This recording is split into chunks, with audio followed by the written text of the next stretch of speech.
going on, everyone? Welcome, Rabid here, and today we're going to be building the most powerful CPU mining rig on the planet. Well, you know, maybe it's not anymore. 3 or 4 years ago it might have been. This is a beast, but there are some Threadrippers. There's some new EPYCs out that are 96 cores, so they're crazy. The Threadrippers do have higher base clock speeds, so those are a little better with the same amount of cores, but this thing is going to be a beast. So what we got here is the EPYC 7742. This does have 64 cores, 128 threads, and 256 megabytes of L3 cache, which means we can fully utilize this CPU on pretty much every algorithm for CPU mining minus Haven, because that one does need 4 megabytes per thread. So we're only going to be able to use about half of this, but you know, no one really mines that coin on a CPU anyway, but you never know.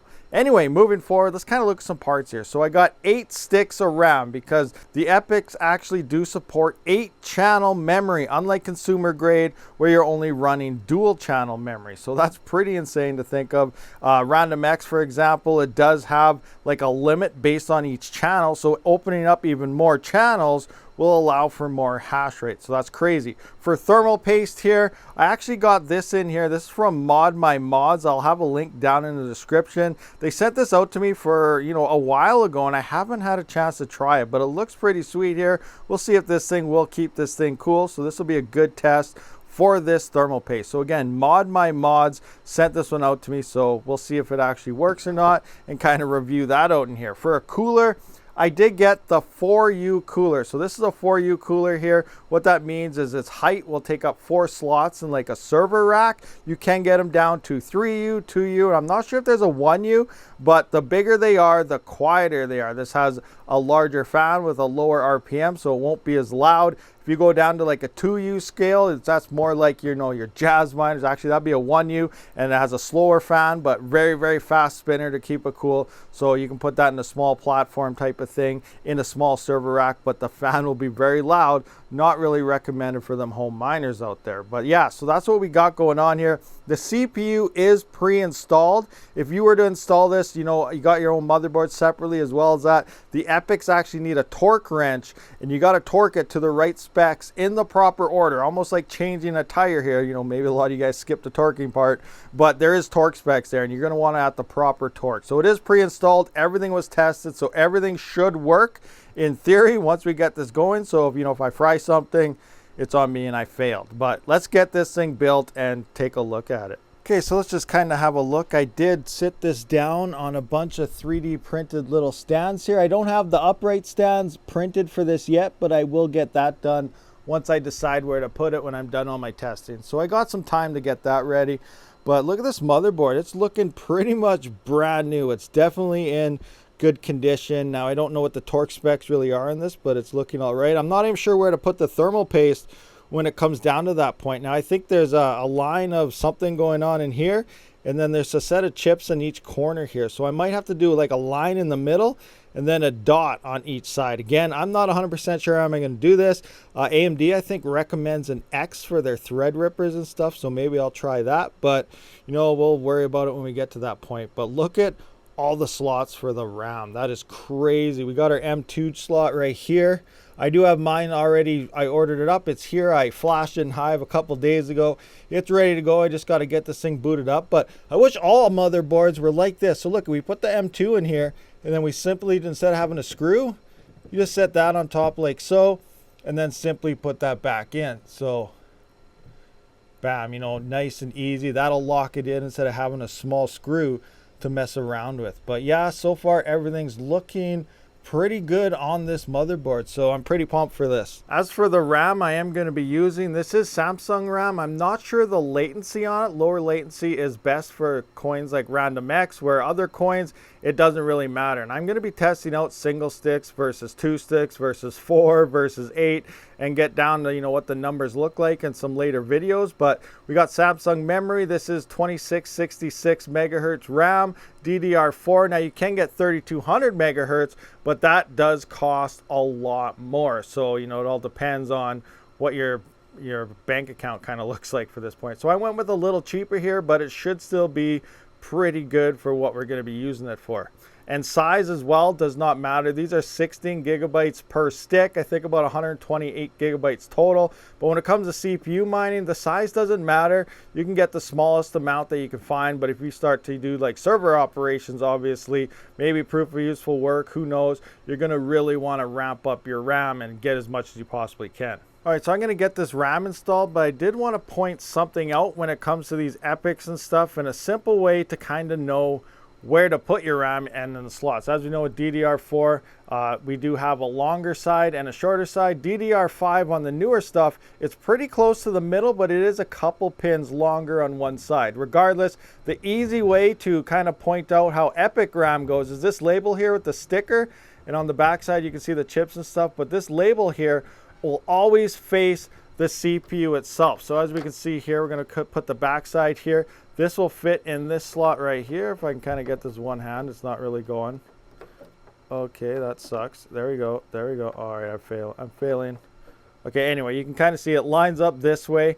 And if we went to do that over here, it won't line up. So we'd actually have to flip it, making that label always face towards the CPU. So that's the easy way to kind of get it here. Label towards the brain. All right, so we loaded it up with RAM. Everything is installed, looking good, clicked in nice. Now, one of the scariest times of ever putting things together with a CPU rig is installing that RAM, because a lot of the boards are really flimsy and flexible, and they almost feel like they're going to break. But this is a Super Micro motherboard here, and it was very, very firm and stiff. So I didn't have any issues installing that RAM. Nothing was concerning me at all about any type of bending. So that's pretty sweet here. Another thing with Super Micro, I don't think we're going to have like CPU voltage control and stuff. So this is probably only going to be running at stock, which is normal for EPYCs anyway. And I believe the boost clocks only work if you're not using the full CPU. And we're going to be mining with this. So we're going to be all core all the time, 100%. So we're not going to have any overclocking capability. So it's all based on the clock, the base clock speed of these CPUs. Also, there is no battery. You know, I will pull one out of maybe my test bench or something and throw it into here if we have to do any BIOS setting changes. We only need the battery to save changes. If we're running everything default, we might just be fine without any type of battery. But again, you know, we'll get over that hurdle once we get to it and check out the BIOS and crazy stuff like that. But yeah, RAM is now installed. We're got to get to the thermal paste and get this cooler installed. All right, so it's coming down to thermal paste time. And I do want to point something out with this Mod My Mod stuff here. It has a nice plug here that all you got to do is simply unscrew like that. And when you're done, screw it back in. And then you just put in your little ordealio here for the actual nozzle. So we're going to screw that in, and that's like that. So that's pretty sweet. At the bottom, they also have like these condom things looking happening down there, so that's pretty crazy. But I went over the AMD stuff, and on the website they had a video for their EPYCs. Is they like to put an X and then like a little dot on each corner here. So I guess I'm just gonna follow that, and we'll see what happens. If it overheats, we got to pull off the cooler and try something else. And now the focus is kind of being all messed up, so let's just kind of do this and see what it looks like. So let's get this thermal paste in here, pushing it down. Hopefully I got enough in here. We should. There's quite a bit here.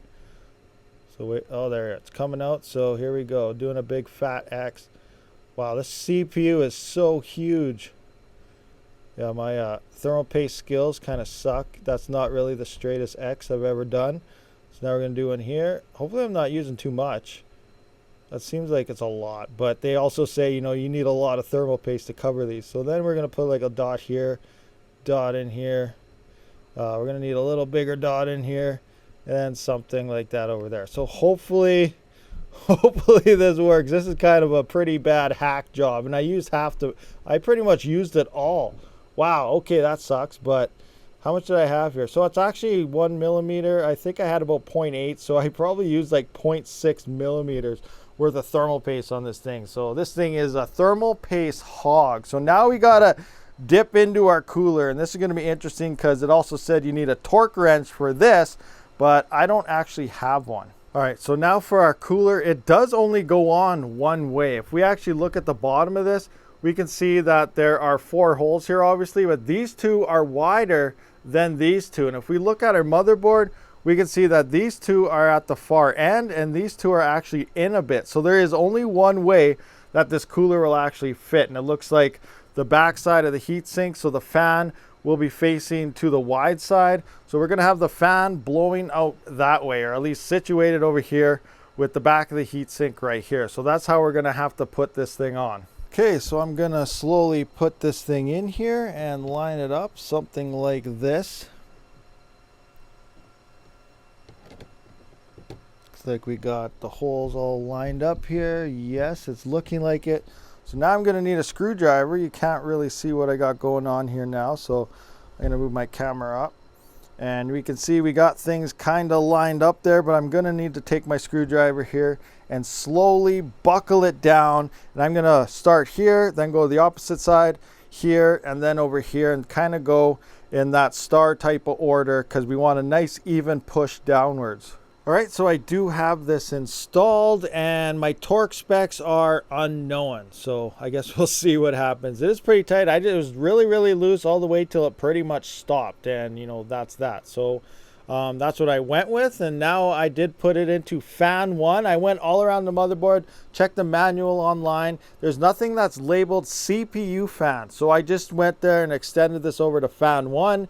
And hopefully that will work for the CPU fan. I'm sure anyone will work. We can just set manually in the BIOS how you want it to run and so on. But I am going with fan 1 here. If I'm wrong, let me know down in the comment section. So I also got the M2 installed right here.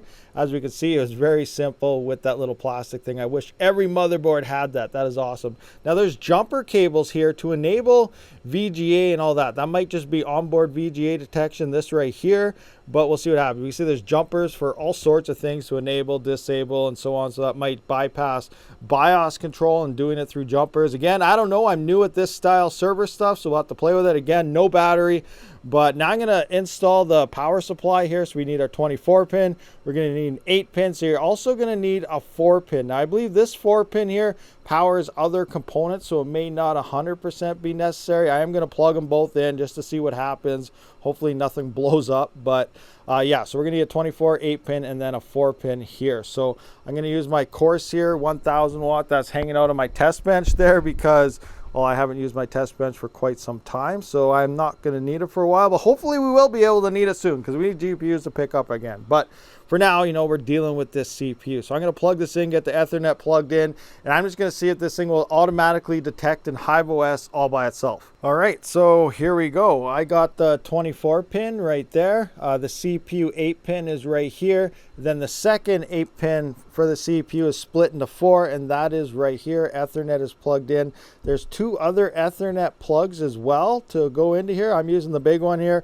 We'll see what happens. And I got my power switch set up to the far end. Hopefully, I think I'm at the right pins. Maybe I got to switch it around. I don't think it'll matter. And we're all plugged in. So I'm going to turn on the power to the power supply. So far, nothing happened. Oh, that's spinning. I see some stuff happening there. Oh, it automatically turned on. I didn't need the power switch unless it was pushed down from the weight here. So I see green lights there. I'm seeing 104 watts there, 75. It's going from 73 to 104. The fan the fan is spinning in there. Green light, everything's looking good. So now let's see if it detects in HiveOS. I'll play with the BIOS stuff later, but I don't see if this thing is going to show up right off the get-go. All right, so it does look like we are detected in HiveOS. We can see the motherboard here, the H11 SSL-I Supermicro Rev 2.1 here. CPU is 128 thread. It's an EPYC 7742 64 core processor, AES. And then I got the SSD in here because I couldn't actually get my M2 to detect. I think I have an incapable, cheap little M2 that wouldn't work with this. You know, same thing happens with 3 and 5000 series. A lot of those M2s weren't actually compatible with the 7000 series. So I'll look into it, but right now an SSD works just fine, especially just for some HiveOS action here. But yeah, things are looking pretty good. We're detected within HiveOS. Okay, so we are all detected in HiveOS, and I went through a couple issues trying to get it detected, and we're going to kind of run through some things right now. And I've been learning quite a bit since I've had some hands-on with this, and I thank everybody in Discord that has been helping me out as well. You know, you guys are used to server stuff and stuff. Remember, I'm not an IT person, I'm just a miner, and this stuff is new to me, so it's fun to play with. But yeah, let's kind of go through some things here. First, you can see the M2 drive. It's not there. I don't think the one I actually had was compatible with this motherboard, so maybe I'll look into another one. I did take the SSD drive out of my test bench. That's working just fine here. I'll probably just leave it with this one. But here you can see there's 3 Ethernet cables here, or at least plugs here, not cables. So originally I had it plugged into this one right here, and it wasn't detecting anything. I was like, what's going on? It's giving it lots of time to boot, going through all sorts of things. Nothing's working. That's when I was playing with my M2, the SSD, nothing would work. Then finally I had the SSD on. I just pulled this out, put it into this one, and then all of a sudden, bam, it was in Hive OS. So I was like, okay, so I went back, tried the M2, you know, back for it. That didn't work. End result, M2 is no longer in there because it doesn't work with this motherboard, at least the one that I have. So I got the SSD on there. So this one here is actually full Ethernet and Ethernet only. And this one here is actually Ethernet, and that IBM, PI, IPBI, IP, you know, something, IPMI. So this has Ethernet and IPMI, and IPMI actually is like a user interface like you would connect to your ASICs and stuff. So this one here is Ethernet and that IPMI, and this one is IPMI only. So I can actually run normal Ethernet. You can run another cable here just for kind of logging into this on its totally separate thing. But again, this one here runs both. So I got it plugged into that one instead of using more Ethernet cables. It's kind of doing the same thing. So that's pretty cool. We have a nice graphical interface. Within that interface is also where your fan control and stuff is as well, which is very interesting. Now again, this board, I am waiting to hear back from the seller to see, you know, if we can tweak out the memory and stuff. But as far as I know, Super Micro cannot change voltage as well as CPU clock. So it's currently running at 2.1 when it should be about 2.23, and it's doing about 1.1 volts when I kind of want to bring that down to 1, see if I can go any lower or something. But we'll see what happens once we can figure out some tweaking. I got a lot of coin testing to do in the future with multiple sticks of RAM, less RAM, and so on. But you know, I've been learning a lot about this thing, and these EPYCs, you know, they got a lot of features other than, you know, massive horsepower under the hood. So I was just talking about that dashboard, and here you can kind of see what it looks like. So I'm just in the sensor readings right now. We see our CPU temp is 71, our system temp is 63, our peripheral temp is 46, and so on, voltages and stuff. Now, this isn't actually that warm. This is pretty good temperatures on 71. I believe an all-core in the 7742's high loads sits around 80 to 85 degrees in a lot of the testing. So, you know, being in the low 70s is pretty good. Not to mention that right now it's like 34 degrees down in my basement right there as an ambient. So it's also hot as an ambient temperature for cooling this. So I think we're doing pretty good on the temperature case. But if we go into configuration, we can see we got alerts, date, time, all sorts of stuff here. We can go into fan mode, and this is how you actually, it's a pretty simple interface here, but I just set fan to full speed, click it, save, good to go. And this is what I was waiting for, and this is what a lot of people in Discord were helping me get into, because I was running into a lot of issues where the passwords weren't working and all sorts of stuff. So we actually had to do some magical Linux work and get this thing, you know, defaulted to a new user and everything. So, you know, thank you everyone again for helping me do that, because, you know, it wasn't easy for me. You know, for you guys it seemed like something very simple, but again, I'm not in IT. Anyway, guys, so the EPYC 7742 is live. I appreciate everyone for checking out this video. I will see you all in the next one. We got a lot of testing coming up. Rabid out.